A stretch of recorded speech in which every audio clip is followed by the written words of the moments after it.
সুপ্রভাত। রবিবারের সকাল, আর এই রবিবারের সকালটা শুরু করলাম আমার বেডরুমের ক্লিনিং থেকে। প্রিয়া ম্যাডাম যেহেতু আসছে না, সেই জন্য বিছানা পেতে ডাস্টিং করে একবারে ঘর ঝাঁট দিয়ে আমি বেরিয়ে যাব এই ঘর থেকে।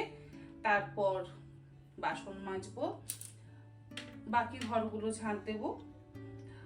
ছেলে ঘুম থেকে উঠলে ছেলের ঘরটা ঝাড়ু দেব, আর আমার পাখি পক্ষীরা ঘুম থেকে উঠলে তাদের ঘরটা ঝাড় দেব। তো দফায় দফায় আমার ঘর ঝাড়ু দেওয়া হবে। আগে তো আমি আমার ঘরটাকে ঝাড়ু দিয়ে পরিষ্কার করে নিই, আর তারপরে বাসন টাসন মেজে কুকিং চ্যানেলের ভিডিও শুট করে ঘরটর মুছে বাকি কাজ করব। তো আজকে এখান থেকে দিনটা আমার শুরু হচ্ছে। ডাস্টিং আমি প্রত্যেকদিন নিজেই করি। যখন সুস্মিতা আসে তো মাঝে মধ্যে সুস্মিতাকে দিয়ে করাই, কিন্তু রোজ তো আর সুস্মিতা আসে না। আর সেই গত শুক্রবার সুস্মিতা এসছে, তারপর সে বলল তারকেশ্বর যাচ্ছে, তারপর থেকে তার দেখা নেই। প্রিয়া এখনো হসপিটাল থেকে বাড়ি আসেনি।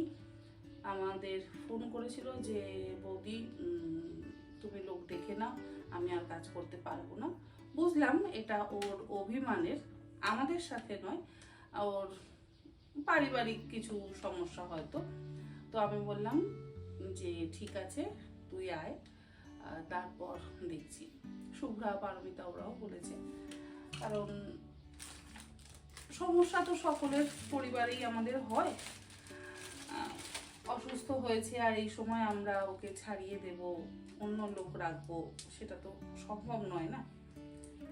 যতদিন সম্ভব ততদিন যেভাবে হোক সেভাবে করব। এইভাবেও কখনোই ছুটি করে না, ছুটি নেয় না। ঠিক আছে,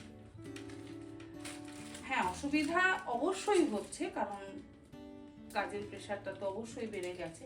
সুস্মিতা যদি আসতো তাহলে অতটা অসুবিধা হতো না। সেও আসছে না, তার কি হয়েছে জানি না। সুস্মিতা ওই রকমই, মানে বলবে হ্যাঁ আসবো দিদি, তারপর আর আসবে না। যাকে যেভাবেই হোক সেভাবে আমাদের ঘরের কাজ নিজেদেরকে তো করতেই হবে না, কাজ না করলে তো চলবে না। ও কাজটা করি। আর আমি আমার চশমা এখনো পেলাম না। আমার এবার একটু সন্দেহ হচ্ছে আমার গদাইবাবুকে নিয়ে, কারণ গদাইবাবু লাস্ট দিন আমার চশমাটা পরে একটু এদিক ওদিক ঘুরছিল, সে যে কোথায় রেখে গেছে আমার একটু তাকে নিয়েই সন্দেহ হচ্ছে। জিজ্ঞেস করবো গোপাকে আর গদাইবাবুকে যে আমার চশমাটা সে কোথায় রেখেছে। কারণ তাকে আমার কোনো বিশ্বাস নেই, সে আমার চুড়ি কাঁচি সমস্ত কিছু জিনিসপত্র এদিক ওদিক করে দেয়। তো চশমাও যে কোথায় রেখে দিয়ে চলে গেছে তার কোনো ঠিক নেই। আমি এত জায়গা খুঁজলাম, চশমা এখনো পর্যন্ত পেলাম না। এটা তো হয় না, না? তো গদাইবাবুকেই ধরতে হবে।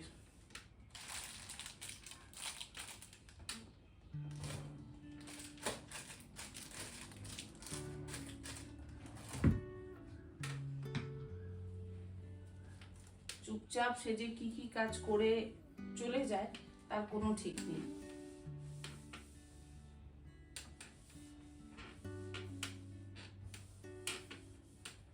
কয়েকদিন বেশ সন্ধেবেলা ঝড় বৃষ্টি হলো, ওয়েদারটা ভালো হয়ে গেল। আজকে ভালো গরম। কাল তো আমাদের নীল ষষ্ঠী। কে কে করে নীলের উপোস? আমরা প্রত্যেক মায়েরাই তো মনে হয় নীলের উপোস করি। আমি ভুলেই গেছিলাম। গতকাল দিদি ফোন করলো, ফোন করে বলছে যে মাকে বললাম ফুল বেলপাতা কিছু লাগবে কিনা। আমি বললাম ফুল বেলপাতা কিসের? বলছে নীল আছে না। কাছের টাকায় মাথা থেকেই বেরিয়ে গেছে যে নীল আছে।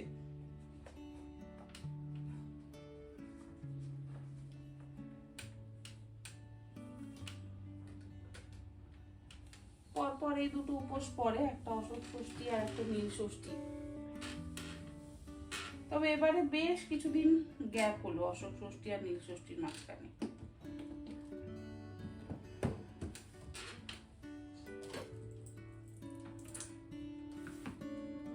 কতদিন সঞ্জনার কাছে যাওয়া হচ্ছে না। গতকাল ভেবেছিলাম যাওয়া হয়নি। আজ যদি সম্ভব হয় যাব, তা না হলে একবারে কালকে যাব। কালকে তো অত কাজের চাপ থাকবে না, মানে রান্না বান্নার অত ঝামেলা টামেলা রাখবো না। আজকেই ভাবছি একসাথে 2-3টে শুটিং সেরে ফেলবো।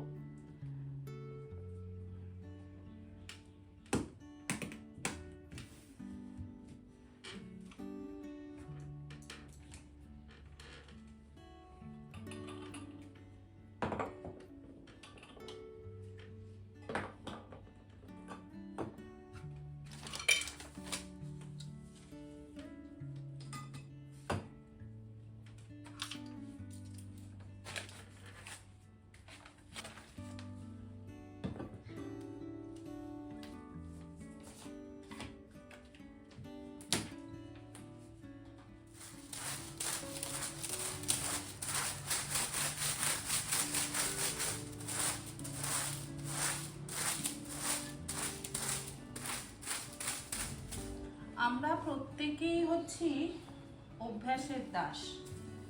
মানে জীবনটাকে আমরা যেভাবে চালাবো ঠিক সেইভাবেই কিন্তু চলতে শুরু করবে। আমরা যেমন হেল্পিং হ্যান্ড ছাড়া আজকালকার দিনে ভাবতেই পারি না। আমার হেল্পিং হ্যান্ড কিন্তু 1 সপ্তাহের উপর ধরে আসছে না। হ্যাঁ, অসুবিধা অবশ্যই একটু হচ্ছিল শুরুর দিকে, তবে ওই অসুবিধা হতে হতে না এখন দেখছি সেটা কিন্তু আমার অভ্যেসে পরিণত হয়েছে। যেহেতু প্রত্যেক দিনের এই ঘর মোছা, বাসন মাজা, ঘর ঝাড় দেওয়া, এগুলো আমরা আমাদের নিজেদের কাজের লিস্ট থেকে আলাদা করে দিয়েছি যে কেউ একজন আসবে এসে করে দেবে। তখন আমরা মনে করি মানে তাদের উপর তো একটু হলেও নির্ভরশীল হয়ে পড়ি। এবার তারা যখন আসে না, প্রথম 2-1 দিন কিন্তু ভীষণ অসুবিধা হয়, কারণ আমরা তো সেই কাজটা করতে করতে মানে সেই কাজটা করি না, আমাদের অভ্যেসটা তো নষ্ট হয়ে গেছে না। এবার এই যে এতদিন ধরে ও আসছে না, শুরুতে আমার একটু অবশ্যই অসুবিধা হচ্ছিল। মাঝে যদিও পিয়া ছুটি নিয়েছিল, কিন্তু তারপর তো আবার আসতে শুরু করেছিল। এবার একটু হলে প্রথম দিকে অসুবিধা হচ্ছিল, কারণ এক্সট্রা অনেক কাজ আছে, বাজার করা, দোকান করা, আমার শুটিং, এডিটিং, নানান রকম কাজ। এই যে কাজগুলো করছি, করতে করতে করতে করতে এখন আমি একটা রুটিন সেট করে নিয়েছি যে সকালবেলা উঠে আমি আগে এই কাজগুলো করব, তারপর ওই কাজগুলো করব, তারপর এই কাজগুলো করব, তারপরে আমি যদি সময় হাতে থাকে তাহলে এক্সট্রা কাজগুলো করব। তো আমরা হচ্ছি অভ্যেসের দাস। আমাদের এই অভ্যেসগুলো যেহেতু নষ্ট হয়ে গেছে, সেই জন্য আমাদের হেল্পিং হ্যান্ড 1 দিন 2 দিন বা 1 সপ্তাহ না এলে আমরা সত্যি ভীষণ চিন্তায় পড়ে যাই। তো আমি দেখছি আবার করতে করতে আমার কিন্তু সেই পুরনো অভ্যেসটাই চালু হয়ে যাচ্ছে। আমরা যারা ইন্ডিয়াতে থাকি তাদের হেল্পিং হ্যান্ড থাকে, বাচ্চা দেখবার জন্য আমরা ন্যানি রাখি, রান্না করবার জন্য আমরা কাউকে একজনকে রাখি, মানে বিভিন্ন কাজের জন্য আমরা তো কাউকে না কাউকে নিয়োগ করতে পারি। তো যারা আমাদের ভারতের বাইরে থাকে, মানে দেশের বাইরে থাকে, বিদেশে যারা থাকে, তাদের তো সমস্ত কাজ একাই করতে হয়। এই যেমন কয়েকদিন আগে শ্রাবণী সেনগুপ্ত আন্টি আমার বাড়িতে এসেছিল, আমিও আন্টির বাড়িতে গেছিলাম। তো শ্রাবণী আন্টির বয়স কিন্তু 75 বা 72, যাই হোক, মানে অ্যাবভ 70। ওখানে আন্টি কিন্তু সমস্ত কাজ একা হাতে সামলায়। যখন ইন্ডিয়াতে আসে তখন 3-4 জন তার হেল্পিং হ্যান্ড থাকে, তবে ইন্ডিয়াতে 2-3 মাসের জন্য আসে। ইন্ডিয়ার বাইরে মানে আজ দীর্ঘ 48 বছর আমি আন্টির কাছে শুনলাম যে 48 বছর ধরে আন্টি ইন্ডিয়ার বাইরে রয়েছে, ইউএসএতে রয়েছে। তো সেখানে সমস্ত কাজ কিন্তু তাকে নিজেকে করতে হয়। এই যে এত বয়স হয়েছে, ইন্ডিয়া থেকে ইউএসএতে যাওয়ার পর সে ঘর ঝাড়ু দেওয়া, ঘর মোছা, রান্না করা, সমস্ত কাজই তো তাকে নিজে হাতেই করতে হচ্ছে। তো তারা যদি ওই বয়সে করতে পারে, তাহলে আমরা কেন পারবো না? সবটাই হচ্ছে মাইন্ডসেটের ব্যাপার। আমরা আমাদের নিজেদের মাইন্ডটাকে এমনভাবে সেট করে নিই, না বাবা আমরা পারবো না, না আমাদের দ্বারা হবে না। হবে না বলে এমন কোনো কাজ কিন্তু নেই। আমরা কাজ করবার আগেই না ভয় পেয়ে যাই, আর তখনই আমরা সেই কাজটা থেকে পিছিয়ে আসি। এই 1 সপ্তাহ ধরে যে পিয়া আসছে না, শুরুতে আমার অবশ্যই একটু অসুবিধা হচ্ছিল, কারণ আমি কিভাবে ম্যানেজ করব আমি ঠিক করে উঠতে পারছিলাম না। তো করতে করতে করতে করতে আমি এখন আবার অভ্যস্ত হয়ে গেছি, আমি আবার ম্যানেজ করে নিচ্ছি, টাইম টু টাইম সব কিছু সেট করে নিয়েছি। আর বারবার আমি শুধু এটাই মনে করছি, আজ আমার মা যদি করতে পারে উইদাউট এনি হেল্পিং হ্যান্ড সমস্ত কাজ একা, শ্রাবণী আন্টি এই 72-75 বছর বয়সে যদি সমস্ত কাজ একা হাতে করতে পারে, তাহলে আমরা কেন পারবো না? আমরা যদি একটু অভ্যেস করে নিই না, এইভাবে এই কাজগুলো করব, তাহলে আমরাও কিন্তু ঠিক পারবো না বলে আমার মনে হয় না কোনো কাজ আছে, তাই না? তো এটাই হচ্ছে কথা, যে আমরা সব কিছুই অভ্যেস করে নিই। তো আমাদের অভ্যেসটাকে তো মাঝে মধ্যে বদলাতেই হবে। আমি যখনই একটু বসে পড়ছি, তখনই আমি শ্রাবণী আন্টির কথা চিন্তা করছি, তখনই আমি আমার মায়ের কথা চিন্তা করছি, যে আমার মা কি করে পারছে। তাহলে আমার মা যদি এই 78-79 বছর বয়সে এতটা অসুস্থ হওয়ার পরও সমস্ত কাজ নিজে করতে পারে, তাহলে আমি কেন পারবো না? শ্রাবণী আন্টি যদি এই ভারত থেকে, ইন্ডিয়া থেকে বিদেশে গিয়ে ফ্লাইট থেকে নেমেই জেট ল্যাগ হওয়া সত্ত্বেও তাকে নিজেকে আলু সেদ্ধ ভাতটাও করে অন্তত খেতে হবে, আঙ্কেলকে খেতে দিতে হবে, তো তারা যদি পারে বয়স্ক মানুষ হয়ে, তাহলে আমরা কেন পারবো না? আমাদেরও পারতেই হবে, আমাদেরও করতেই হবে। তো সেই কথাগুলো ভেবে ভেবে না আমি বেশ খুশি হয়ে সমস্ত কাজ করে যাচ্ছি। এই কার্পেটটা এই ঝাড়ুটা দিয়ে ঝাড়লাম, কত যে ধুলো বেরোলো। গত সপ্তাহে আমি শুক্রবার দিনকে সুস্মিতাকে দিয়ে ভ্যাকুয়াম ক্লিনার দিয়ে করিয়েছিলাম, জানি না 1 সপ্তাহের মধ্যে এত ময়লা।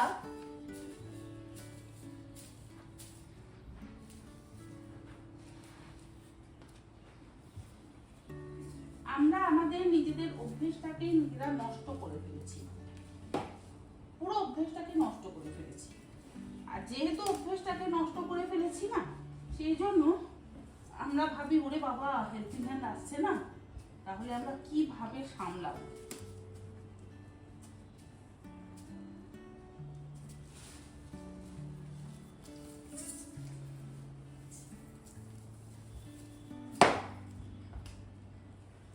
আমার শুধু একটা অসুবিধা হচ্ছে, আমি ওই হ্যান্ডেল দিয়ে মানে বড় স্টিক দিয়ে মুছতে পারি না, এটা আমার অসুবিধা।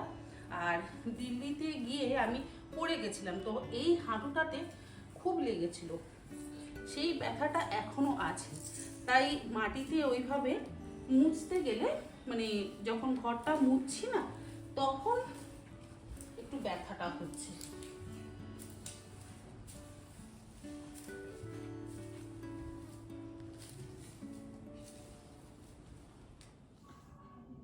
কাজ করতে করতে হঠাৎ মনে পড়লো যে আর কদিন পরেই তো পয়লা বৈশাখ। বাবা মার জন্য তো কিছু কেনা হয়নি, মানে কল্যাণীর বাবা মার জন্য বা আমার বাবা মার জন্য কিছু কেনা হয়নি, তাই এখন যাচ্ছি গোড়া বাজার। মোটামুটি সব কাজই আমার হয়ে গেছে, তো গোড়া বাজার থেকে বাবা মা মানে 2 বাবা আর 2 মা 4 জনের জন্য একটু জামা কাপড় নিয়ে আসি, তারপরে বিকেলে যাব কল্যাণী। শুটিং ফুটিং সমস্ত কিছু কমপ্লিট, ঘর মোছা, ঘর ঝাড় দেওয়া, মানে সমস্ত কাজ কমপ্লিট হয়ে গেছে। এখন গোড়া বাজার থেকে এসে তারপরে রান্না খাওয়া এগুলো করব, আর 1-2 শুটিং ভাবছি আজকে একটু এক্সট্রা করব, তারপরে কল্যাণী যাব। চলুন যাই এখন তাহলে গোড়া বাজার।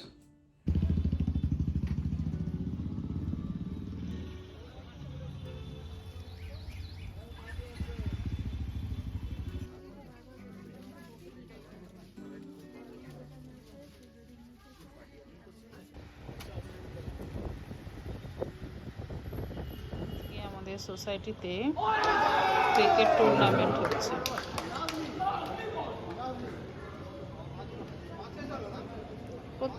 বছর হয়, খুব ভালো লাগে। 6টা টিম থাকে।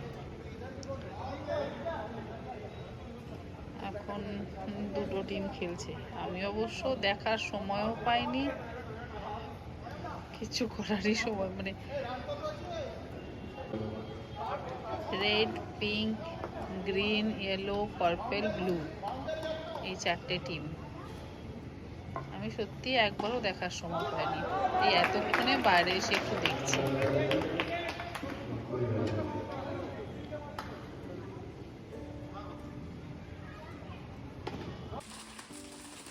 এখন আমরা মা ছেলে যাচ্ছি কল্যাণী। গোড়াবাজার থেকে তো বাবা আর মায়ের জন্য একটু পয়লা বৈশাখের মার্কেটিং করে এনেছি, তেমন কিছুই না। এখন যাচ্ছি দুজনে মিলে দিয়ে আসছি।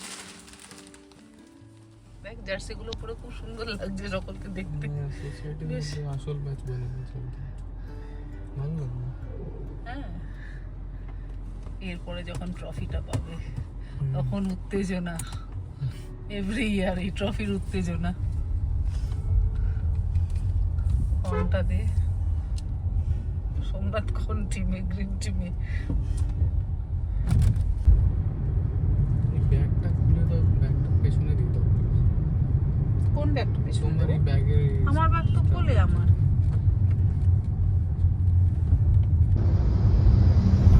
রাস্তাটা এখন এত ভালো হয়ে গেছে, সত্যি খুব তাড়াতাড়ি পৌঁছে যাওয়া যায়।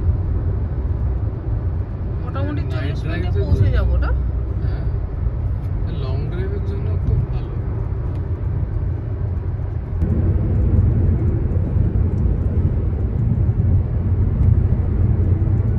সব ওয়েলকাম করছে। এই যে একজন এদিকে, একজন ওদিকে, একজন মানে এদিকে। হ্যাঁ, প্যাকেটটা নে, প্যাকেটটা বের কর। ওরে ওয়েলকাম করছিস? সর সর সর সর সর।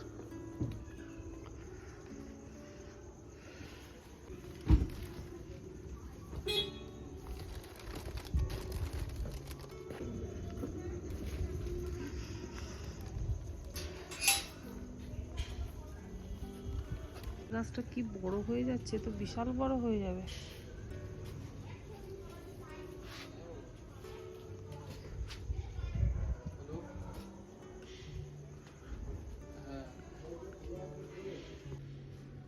বাবা কেমন ছিলাম দেখ, কত রোগা।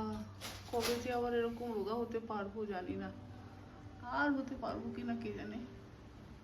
কি সুন্দর ছিল না? তোর বাবা একই রকম আছে, কোনো চেঞ্জ। তুই বড় হয়ে গেলি।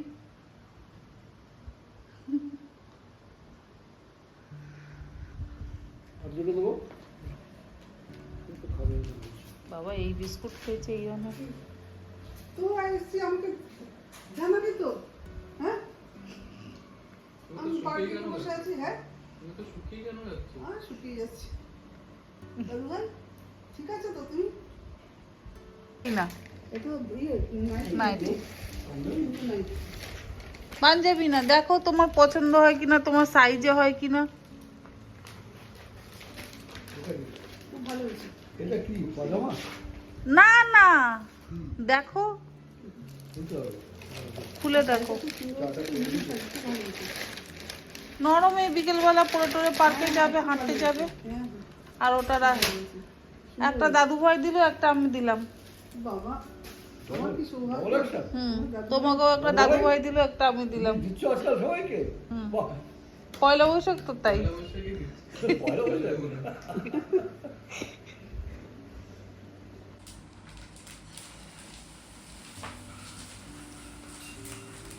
দেখো আবার কি কাছে নাকি।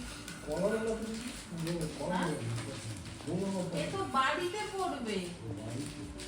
তুমি কি এটা বাইরে, তোমার বাইরে পড়ার প্রচুর আছে।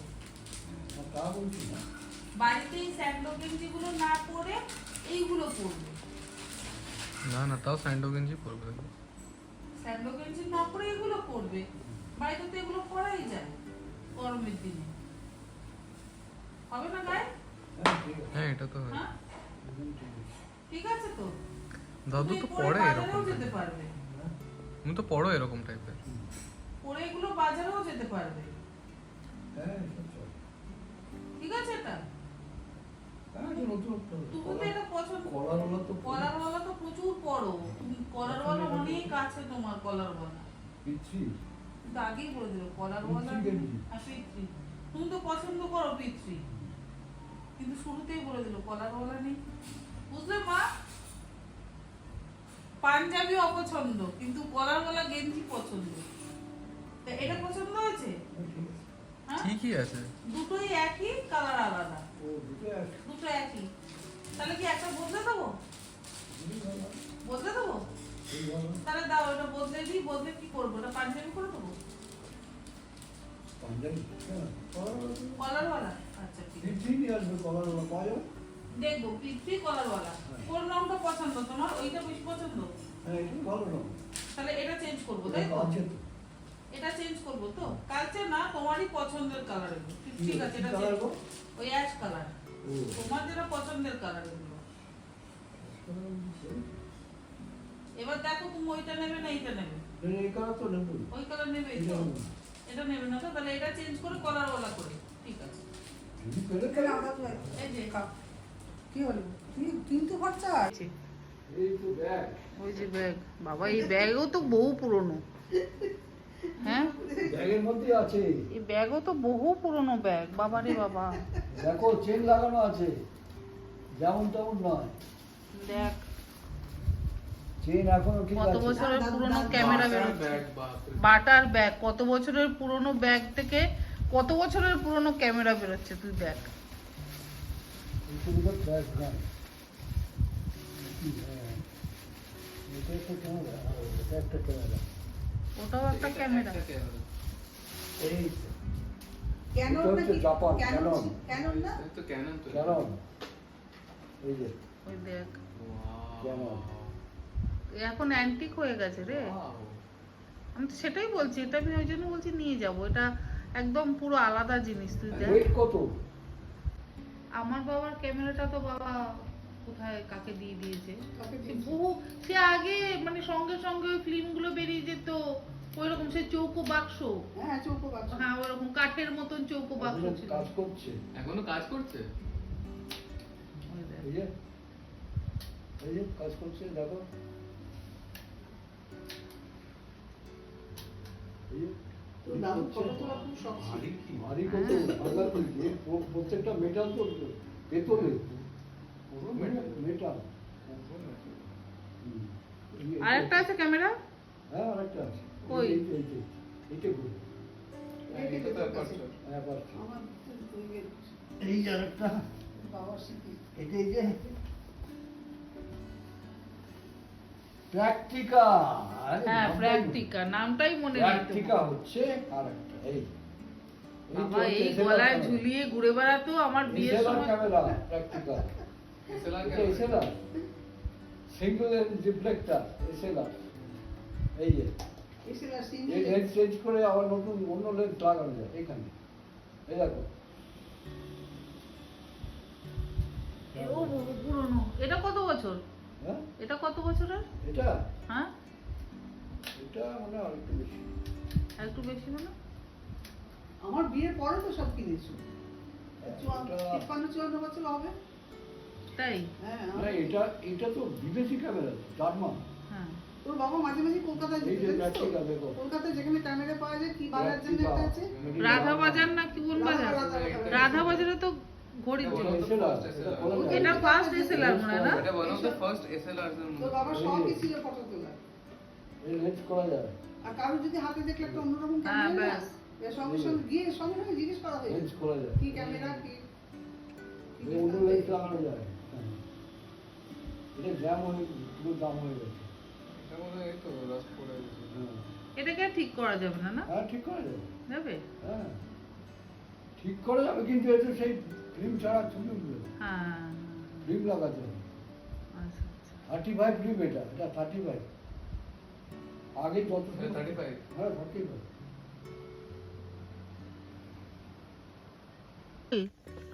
ভম্বল কোথায় গেল তোমার? ভম্বল ওই যে ওখানে। কই? ভম্বল? আরে তো পেছনে চলে গেল গাড়ির পেছনে। আচ্ছা, বাবা ছোটটার নাম ভোলা। তো এইসব নাম টাম কে দিয়েছে? বাবা, ভোলা, তারপরে কম্বল, ভম্বল, এই দুটোরই নাম হয়েছে, আর সব পুরোটার নাম নেই। আর কোনটার নাম নেই? আচ্ছা, দুটোর নাম নতুন করে তা ভালো। কম্বল, ভোলা, ভম্বল। চলো আসছি। আসছি দাদু। সাবধানে। হুম। হুম।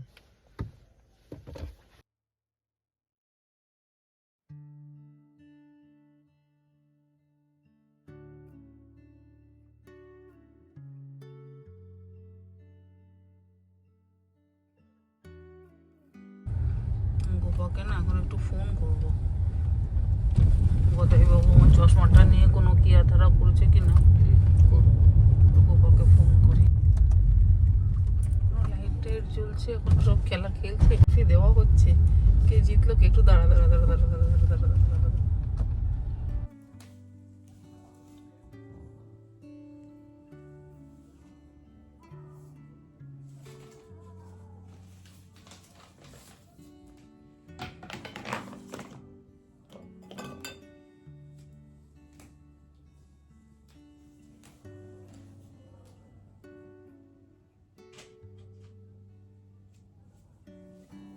আজকে ভিডিওটা তাহলে এখানেই শেষ করি। সন্ধ্যেটা বেশ ভালো কাটলো, অনেক দিন পর বাবা মার সাথে জমিয়ে গল্প হলো। আশা করি আপনাদের ভিডিওটা ভালো লাগলো। ভালো লাগলে অবশ্যই জানাবেন। ভালো থাকবেন সকলে। আর আগামীকাল তো নীল ষষ্ঠী, আবার আমরা সবাই সন্তানের মঙ্গল কামনার জন্য তো নীলের উপোস অবশ্যই করি। তো আজকের মতন এখানেই বিশ্রাম নিই। আবার কাল সকাল থেকে শুরু হবে নতুন একটা দিন, নতুন একটা ব্লগ। Good night.